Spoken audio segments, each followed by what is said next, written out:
expand renewable energy, retirement of coal plants. All those in favor say aye. Aye. Senate Bill 123 was passed. I'm not gonna It basically ended coal power in Nevada, and it mandated that there would be no more power plants and that the existing power plants had to be sunsetted. Okay, we are adjourned. Right around that same time was, the recession. The stock market is now down 21%. Because we're now down 43%. The Dow traders are standing there watching in amazement, and I don't blame them. In D.C., Senator and his leadership staff and Congress worked to pass the American Reinvestment and Recovery Act. What we're trying to do is stop a depression.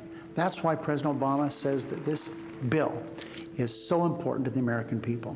It's not only important for the short term to create millions of jobs, but it'll also do things for the long term, like start doing something about our energy grid. If we can produce renewable energy and take it someplace, it creates thousands of jobs in Nevada. That's what this legislation is all about. There was $6 billion in that act specifically for renewable energy development and transmission line development. The staff quickly put together the plan that would lead to development of transmission in Nevada that would connect the northern and southern grids in the state for the first time electrically. An interesting element of this transition from coal power to green energy sources is some of the social justice component that you see at play with the Moapa Band of Paiute, who saw the end of this power plant that had been making their community ill, and they transitioned and really became part of the green energy movement by building their own solar power plant.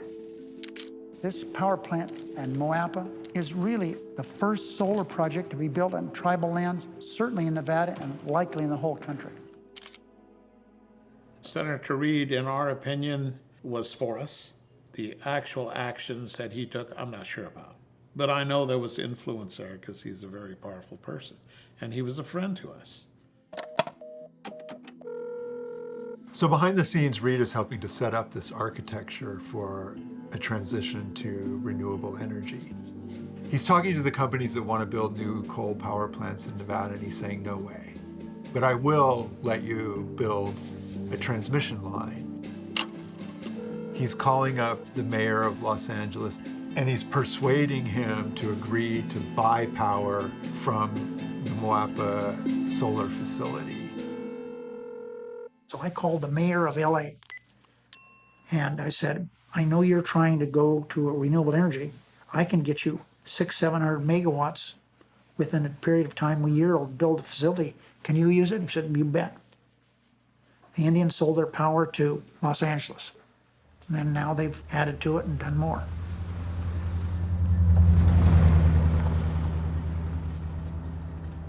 The Moapa Solar, it's setting on 2,200 acres, photovoltaic.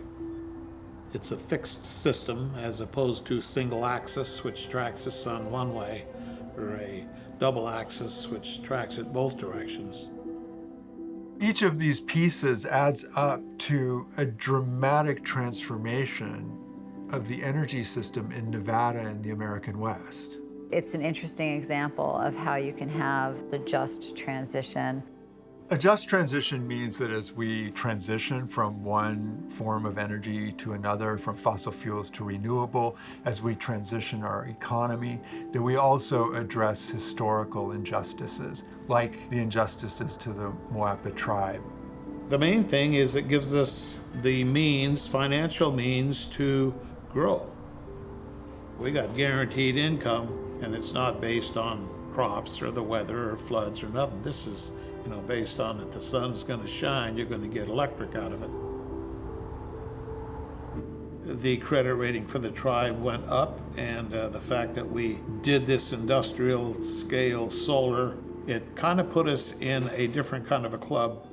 We led the way, like we were breaking the ground for solar, especially for Indian tribes, and of course we're really proud of that, and it's changed the lives of many, because once you work on a solar plant, you can make enough money to change your whole life. So I think we were able to do that for the younger people. We're created a name for Moapa, and wherever we go, we're known for that.